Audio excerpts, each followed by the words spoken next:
เบิ่งพี่น้องน้ำเลิกปานใดนี่ป้าเถอะเบิ่งนู่นทุกคนเอ้ยมันเลิกกระดอน้ำนี่ก็ดี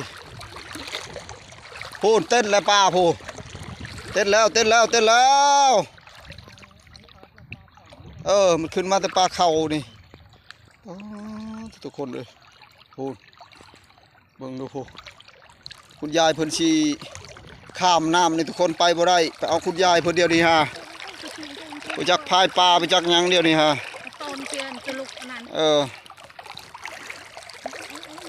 มาเลยมาเลยตัวพูดโอ้น้ำมาไปแล้วโอ้เชิดบาทนี่เฮ็ดไรนี่ปลาเต็มคลองทุกคนมาฮอดเทิงก่อนยกเบิ่งไปลำบากลำบนทุกคนเลยหนทางไปหนทางมากันยากคือว่าชี้และน้ำในไปกับยันน้ำเอาไปคนได้เต็มคลองคุณมือนี่โอ้ชาถุละบากำพงก็ที่ไปตึกสะดุ้งคือกันพี่น้องเลยเงินคุณยายเพิ่นได้หลายเลยเพิ่นเมื่อพอบากำพงหากมาน้ำหลังทุกคนเลยเพิ่นเอาแต่เช้าพุ่นเลยคุณยายเพิ่นยินแต่น้ำมดมันบ่ได้ช่วงแรงนี่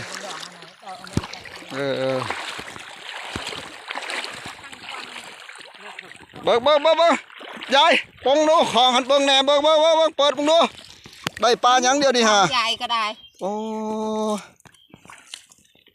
เบิ่งดูทุกคนเห็นแล้วนะนี่ปลาโอ้ยปลาปากปลากระบอกพูนซ้ำสิกินมื้อนี้ฮะ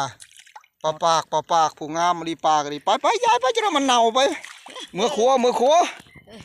ไว้ยังอีก2 ช้ำห่วยพูดทางหน้าพูดเฮ็ดได้สิเมื่อได้บาดนี้มันตื่นในทางนั้นเนาะไปได้งัวไปได้เมื่อบ่มื้อนี้ฮะเอาแล้วไผเลี้ยงให้มื้อนี้ฮะอยู่หลักเดียวมันมือเลยอยู่ในหลักบ่โอ้มันไปบ่ได้เนาะปลาตัวเฮ็ดได้บาดนี้งัวหลักเดียวมันมือบ่ตายบ่โอ้ลุงตีเลยเบิ่งให้ทางนั้นเนาะงัวจักโตฮะงัว2 โตตอกยาวตีตอกหลักตอกยาวตีไม่ยังหมดแดงดินกินแล้วบ่เข้าฮะยังไม่ได้กินอยู่จนลืมหัดเข้าทุกคนหมดแดงดินกินหมดแล้วนี่เข้าก็ดีป้าตัวเฮ็ดได้สิได้กินคุณยายบาดนี้ยังไม่ได้กินข้าวเที่ยงอยู่จนค่ำแล้วยายหิวข้าวเลยพูนก็ตามมากแล้วนี่เนาะโอ้หมดแดงดินจืดหมดแล้วโอ้ตาอยู่แบบสูงนั่นเนาะสูงก็มันขึ้นได้เพราะว่าน้ำสิท่วมมันขึ้นกองไม้ได้บาดนี้ได้เป็นแบบนั้นได้เป็นได้สิได้กินมากินอยู่เฮือนแล้วนี่เนาะโอ้ทุกคนเบิ่งเต็มเบิดโพมีอาหารก็ไปจากนั่นนี่ฮะมีอันนี้ฮะได้ชมปลาโอ้ผลได้อาหารดีเฉพาะแล้วปลาชมปลาในติบเข่าเฉพาะมดจังเข่าแล้วมันก็รู้จักอาหารแซ่บแหละมันจะเข่าหันโอ้ยเพิ่นมีอาหารแซ่บเชื่องมีติบเข่าทุกคนมดเราเต็มอยู่ทุกคนเลยหีบมือไว้จะหน่อยแล้วมันเน่าหมดป่าหันบุเป็นตะกินได้จะหน่อยได้ยังจะเคี่ยวหมากบ่เดียวนี่หันว้าตัวบุงดูผู้ตัวนี้ของดีทุกคนเลยก็ได้กินตัวนี้ลงไปเลยยาวโลดนี่มีวิตามินโลดได้นี่เลยปึ้งปังโลดแข็งแห้งนี่ก็ได้กินตัวนี้เลยบ่ได้กินข้าวก็ได้เคี่ยวหมากก็พอใจเราอ่ะโอ้เบิ่งดูผู้ทงในบริทงธรรมดาได้นี่เลยไปคาดทงนี่แล้วชาติรถนี่ฮะทงใหญ่นี่ฮอดประเทศนอกมาแต่ประเทศนอกบ่นี่ยายทงเนี่ยโอ้ป้าตัวเราไม่ได้มาแต่ประเทศนอกบนทงนี่พวกนู้นนี่มันที่อยู่น้ำมันนี่นะเบิ่งในทงใหญ่นี่พูนมายังนะหมากประชังนะโอ้ทงใหญ่นี่ก็มีหมากมีผู้มีหมากมีผู้เขารอใครแลทุกคนเลยโอ้เกี่ยวหญ้าไปจักเกี่ยวไปจักยังนี่สิไปเชียงงัวก็ไปบ่ได้แม่นบ่สิไปเชียงงัวก็ไปบ่ได้บ่ฮอดหันงัวซำเนาะโอ้ยทุกคนเลยบัดนี้แล้วมาพ่อปลาแล้วมันไปบ่ได้บัดนี้ก็ กระแมนทุกคนเพราะว่าน้ำลายมันไปบ่ได้ไปพุ่นหันน้ำเลิกย่านตกน้ำตกในมันบ่คือว่าทางผู้ชายเขามาไปง่ายทุกคนเพราะน้ำมาไปนี่แล้วรู้แล้วนี่2-3ห้วยพุ่นอีกต่อไปทุกคนมีแต่น้ำเต็มหมดทงไห่ทงนาพุ่น ย่านตกน้ำ เขาย่านตกน้ำพี่น้องเอ้ย ปาก เออ งัว เดี๋ยวนะตีให้หมดออกอีกนะฮะแกเจ้าก็เปิดออกตีติบเข่าหันทางในพูนออกชมปลาแล้วก็อันนั้นก่อนเจ้าสิพายมือสิเฮือนบ่ บ่แล้ว ฮะเจ้าก็เปิดออกก่อนเปิดออกก่อน ไปหาตีออกทั่วทิพย์นี่นะ โอ้ยเจ้าเปิดแล้วเจ้าก็เคาะออกบานี่มันยังอยู่ในพูนมันเต็มอยู่ในพูนฮะเจ้าเคาะบ่หมดก็เจ้าบ่เปิดก่อนฮะเปิดลองมึงดูฮะมีหยังหันจ้าเอทุกคนป้าตัวชมปลาทุกคนชมดิบบ่นี่ฮะ อืม อืม ชมชุกเรื่อย ชมชุกนะ แล้วก็ห่อใส่ เออ โอ้ย โอ้ตัวหมดแดงเต็มทุกคนเอ้ยอ๋อก้อนชมปลาหันจังเคาะหัน มันจนดีค่ะมันจะจับกู อ๋อเห็ดในได้บานนี่มีแต่หมดแดงบานนี่ ตายเมื่อเกลือโม โอ้ย เกลือโมจับ เออ จับบ่ได้นะ จับบ่ได้เลยมันหมดแดงลายโพดทุกคนคุณเห็ดในได้บานนี่ เพื่อที่ให้ เออ เขานี่ เพื่อสิได้ติบเข้าวทุกคนเลยมาเบิ่งดูผู้อันนี้ข้าวบ่าวคำพงนี่เกี่ยวบ่ได้เลยทุกคนเพอมันท่วมมาแล้วนี่สุกก็เกี่ยวบ่ได้นี่ทาน้ำบกผู้ละคันมันบก แต่ว่าใครในมันสุกทุกคนโตหากระทอกนี่ตี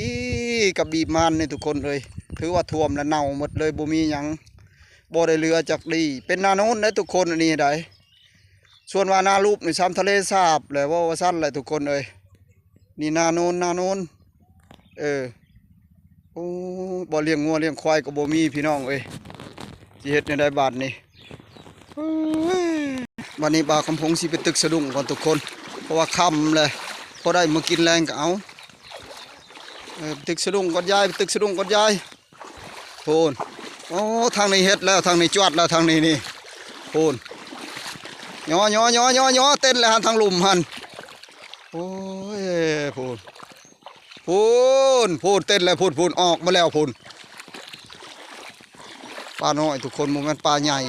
ายยอบ่แพ้ ยายยอบ่แพ้ ยายนี่ เออ ปลาเทิกโย ปลาถึกอยู่เพิ่นว่าตึกสะดุ้งทุกคนเบิ่งน้ำผู้น้ำห้วยเป็นน้ำห้วยทุกคนสองห้วยมากระทบใส่กันระบาดนี้แตกฝั่งเลยทุกคนเลยอุ้ยตอนนี้ก็ยังตกยิบยับอยู่กูอยากพัฒนาเลยทุกคนผู้ถึกเลยเด้เก็บไปแล้วแต่นี่หาคำนี่กับก็ได้เลยเด้ โอ้มันก็ไปก่อนเอาหานบ่ย่านตกหาน อันเด้อยู่เทิงหันบอลฮะโกแกนไผเอาตึกมาหันโกแกตัวนะฮะมันหันก็ได้เลยตึกเด้อ เอาของสงสารเราบ่ได้มันพาไปนี่ใช่ ตึกนี่แหละตึกนี่แหละอย่าไปตึกนี่แหละคอยกระบอกดอกจะน้อยใกล้สิคำจะน้อยคอยก็ยาแล้วคอยก็ดีไปสิงัวสิควายเจ้าก็ตึกแล้วแหละหันเด้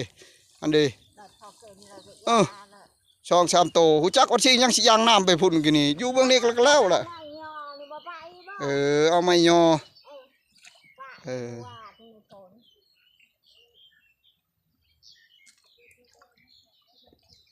มันบ่แตกจากมื้ออื่นพุ่นแหละปลานี่สิหลาย บ่หันตายนะบ่ แม่นอันเด้เก็บไปเถื่อ โตโต ช่องโต3โตทีนี้หาคำมุนได้แหละไปตึกสนุกก่อนพี่น้องตึกสนุกก่อนเด้อบาทนี่บ่าวคำพงก็ดีบ่ได้ในบาทนี้เฮ็ดคุณยายก็ตึกคือกันแล้วบาทนี่ได้บ่าวคำพงนี่บ่ได้มีชื่อเด้เพิ่นยายถอยไปนะเด้อลงสนุกเจ้าหั่นลงคอยสิแข่งกับเจ้ามื้อนี้หั่น แค่นี้ก็ได้การเจ้าเบื่อ อ๋อว่าสิแข่งเบิ่งกับคนวัยรุ่นกับคนเฒ่านี่นี่โอ้ย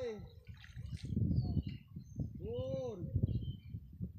ลึกใกล้ๆกันมันยังได้นี่ เจ้าหันว่านะจังสิเอา ไอ้จังหวะนี่แหละเอากะคอยงัวควายคอยแบบนี้แหละตึกคอยยาคอยไปชิงัวชิควายแล้วคอยเลยดูดอก นี่ ได้ นี่นี่ มัน นี่ ไม่ นี่ อะไรเต้น นี่ ด้วย พูนได้บุญชุดห่างก่อนฮะ ให้เลยค่ะ บอตึกบุญห่างก่อนตัวพี่ยังไม่ทันลงที่น้อยยังลง ตกต่อห่างมาไกลฝันอย่าง เออ เรากำพงก็เป็นผู้ที่ผู้มันมูนะ เออ เป็นผู้ดูผู้มันไหนบอกของผมก็ได้ เราก็จะได้ชอบกระถาง เออเราจะกันแล้วไปยินใหม่ รักเยอะหนูข่าวต่อ ฮะ ข่าวต่อมาก มันข้ามเท่านี้ หนูด่าเอาปลาแม่จะเอาไม้โคงมัน ก็จะได้ตัวใหญ่นี่ เพราะว่า อันดี เอาทะลุต่อห่างก็ยัดตูดตายง่ายเรื่องยอเลยได้ งอไปได้เนาะ เออ มาใจยากค่อยเอาป่ะนี่ใจเอ้ยค่อยลงมากดลงมากดใจ ดึงด่าง โอ้ย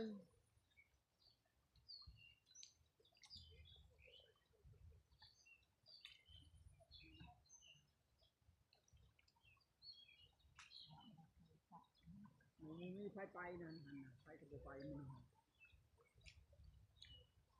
ต่อหลงตกอยู่ท้อง เออตะพูดจากยายพูดโอ้ยโอ้ย ไปจากชีโต ใส่ชีโตคุณ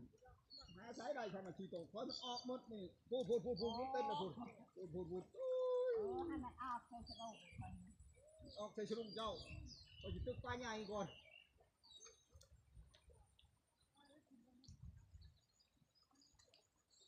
มักปลาใหญ่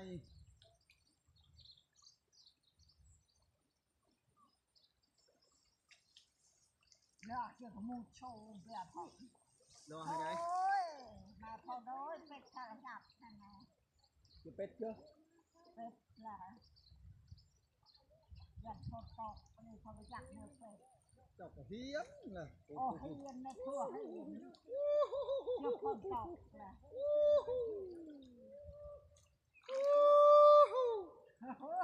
ขึ้นแล้วมาขึ้นแล้วมาเด้อโอ้ตกฉับเอาละมันไปซะได้ตัวใหญ่นี่ อันนั้นมาใส่กระดูกคนนี้ จะไปเรียบควายกับปันนันเดียวควายบริกินอย่างนั้น คนเดียวกระดูกช่องกลาง โดยไม่ถึงนะ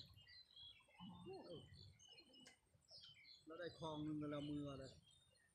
เรา โอ้ขามหนึ่งกับพวกเจ้าเจ้านั่น ตึกเด้อเพราะว่าคนมือกินข้าวจะเพลินจนเมื่อยบุละกินข้าวแล้วเพลินบุละตัวยังมาข่อยมันตกเลยผูกก็ได้ตัวใหญ่แล้วคูณโอ้ย ฉีดก็ข้อม เราเห็นบ่ก็พิการคอนเสิร์ตคอย โอ้ยสิทุกในเด้อไปทุกคอนเสิร์ตยายในเด้อ เป็นคอนเสิร์ตใหญ่บ่ โอ้หันไปทุก ถ้าใหญ่ว่าบ่จากได้ปลาใหญ่วะงอบ่แพ้วะ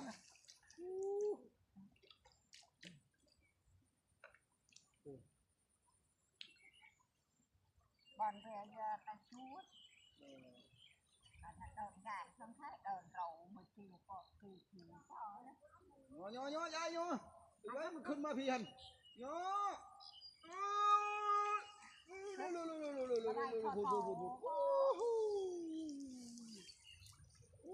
มวนดิ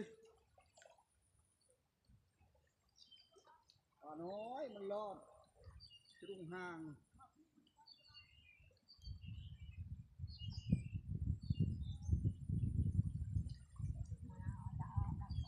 เออแค่พี่น้อง ได้ดิจ้ะ ตักลากบัวตับมา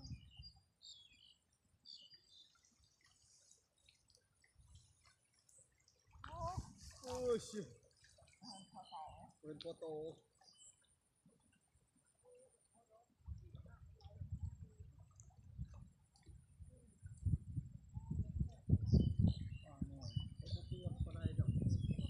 ตึกประมาณ2-3 ชั่วโมงก็ยาเลย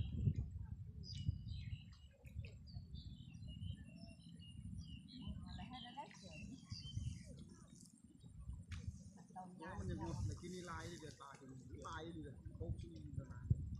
หมดกี่ชิ้นเรียกง่ายจริงเราเกี่ยวปีนจะพนุนดัก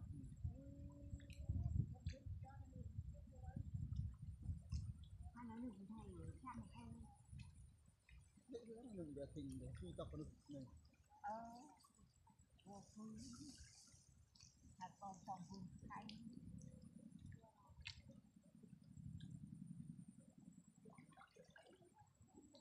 ตาเนาะปั้นได้บ่เสียทำไงบ่ตาเนาะตีได้บ่เสียทำไง คู่กัน ตาเนาะโตในไหน โอ้ ที่ยังตาเนาะโตโตที่ตักเลยดีตีจ่ายเนาะโต ไม่ไปทำอะไรตั้งได้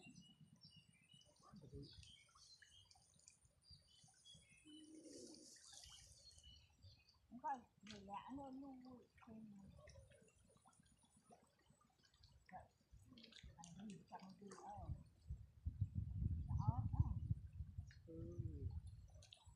คนน้อยปล่อยให้เจ้านะผมเอานะ มาเอาตอยมาคือ ปล่อยให้เจ้าหมดบ่แย่งเจ้าดอก ปล่อยรถมันคือเธอทุกอย่างมันไม่เธอได้อันนี้บอก ปล่อยไปหาคุณยายคุณบด หน้าตาในทะเลอาชีพทะเลชับเขาตกเอาอันนั้นตัก หลายดีบ่ กระบะมาตอนอน ตัวใหญ่มันบ่ ตอนหนังตึกกระตึกทางหนัง เออ อ๋อแล้ว ตึกเถิดยายเอ้ยมันเต้นใช่เจ้าเลยพุ่น เต้นมันกับมาเท่า เฮ็ดน้อยพุ่นเอาบ่ เห็นคอโตประมาณละสอง ประมาณน่ะเจ้านี่ ประมาณ เออ มันข่าวกรองไอ้มัน เด้อ ปวดจองเลยทุกวันเลยไปข่าวกรอง บ่คู่ได้เอาเจียว เฮ้ยปวดจองอ่ะช่องวันคืออ้อนข่าวกรอง เออคือตะวันชำนาญเลยไปกรอกปูมแล้วอ้อนจิก็อีกจบ โอ้ข่าวกรองมาบอกข่าวกรอง เออเรามาจับสูตรเยอะจริงเนาะ เขาบอกหนูเอาเวกระบาด ตะวันเลย ทางนี้ไทยเส้นจะเบอ น้ำแห้งน้ำแห้ง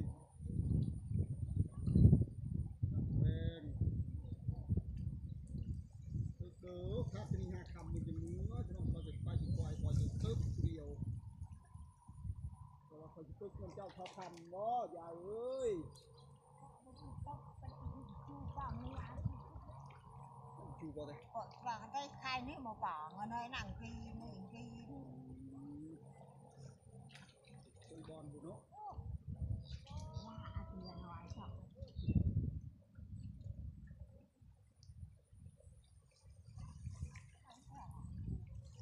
มีเพื่อนก็บอก ต่างเนี่ยแล้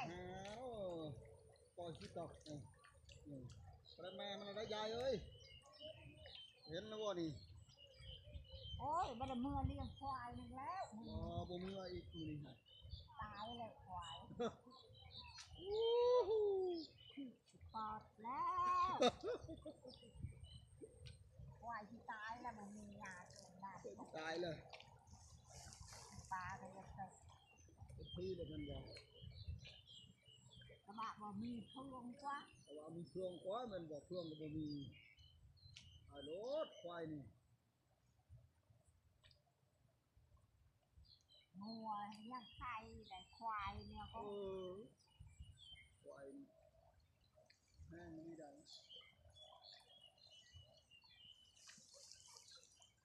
เสร็จแล้วเสร็จแล้วค่อยบ่ได้เสร็จแล้ว โตมาโตเขา โอ้ยออกเลยนะเจ้าหัวตึกเนี่ยมันเต้นออกไปพุ่มอยู่เลยเฮ็ดไปทนจะบอกกำเต้นใส่เจ้าแล้วเจ้าเฮ็ดมันโลดชอกมันยองมันเลย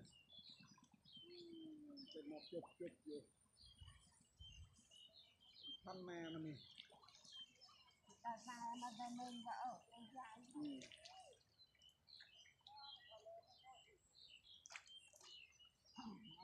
บางทีก็หอมมาแต่ เออมืด ในกรอบผ่าน จะบงอยู่แล้วมืดเฮ้ยเอาละแม่เต้นเจ้าแล้วยังมันยออยู่ บ้าส โอ้ ลาวกัน ย แต่ก็น้อย เยี่ยมแม่ก็มันเต้นเจ้าแล้วเฮ็ดแล้วนะเขาบอกกันทึกรถมัน เอา ทำ ไป มัน จักไว้จะยาแล้วค่อยให้ มันบ่เต้นนึงแหละเวลาเขาย่อมาเต้นจุบลงจะย่อรถเฮ็ดรถนั่นรถตอนนะฮะสองโตทันตัวหนึ่ง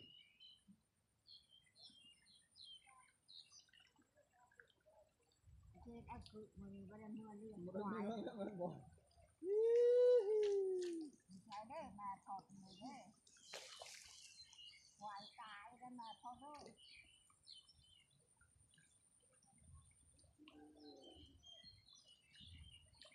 มึงทีได้จะตอมมันได้ แต่จะต้องว่าเยอะก็จะต้อง นึ่งดังหน้านึ่งดังเนี่ยตะโกนจะปอดจ่อนั่นก็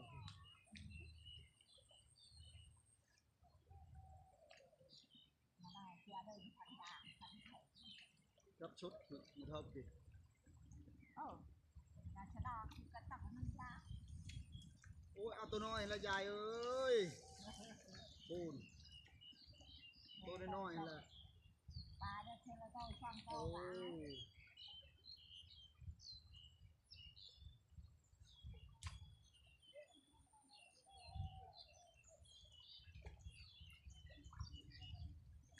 ง่ายนี่กูสิได้มันบ่ได้มันง่ายเลย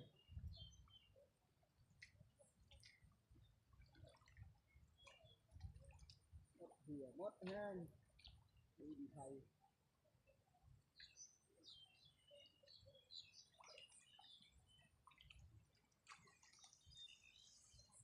อันเดี ขนาด บ่จะตึกหันบ่ได้เห็นชำนี้บ่ ยังไม่เห็นพ่อโต เออ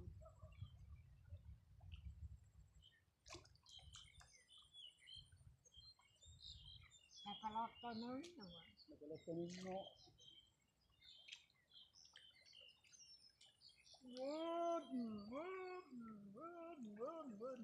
วนได้อีกครั้งฮะใครก็ชอบหาข่าวแบบนี้เนาะเออ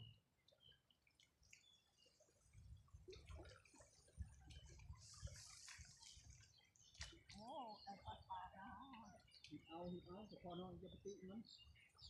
เก็บไปก่อน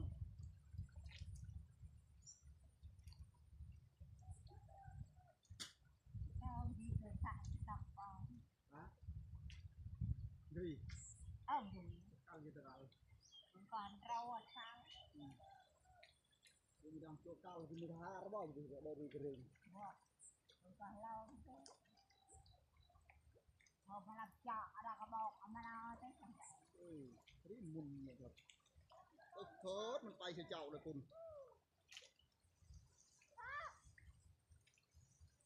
โอ้เยอะง่อยแม่มิวเจ้าเชื่องง่อย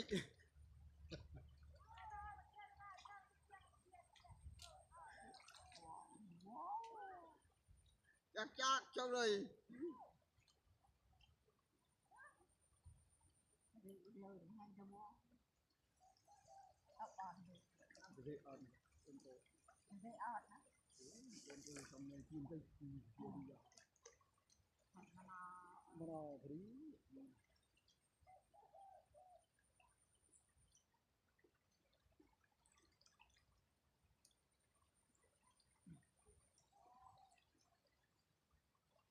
ชั่วแค่กับเด็กมาตา โอ้หมึกจริงมันเถอะหมึกนี่เธอคือกุหลาบโตลายเหี่ยวอ่ะ อายุที่ปาริวัติกูตา โอ้ยอย่าที่มีรั้วอ่ะ อายุปาริวัติขนาดไอเนี่ยปลาพะโกพะใบจะหอม โอ้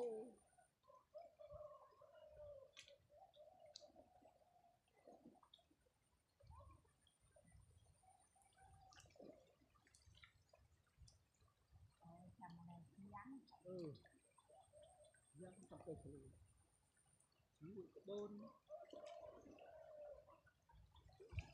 โดนคนจะถูกคุยไม่ได้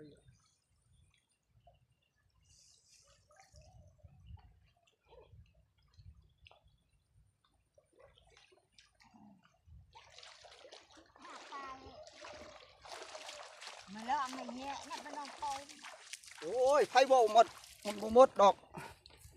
บ่มีหมด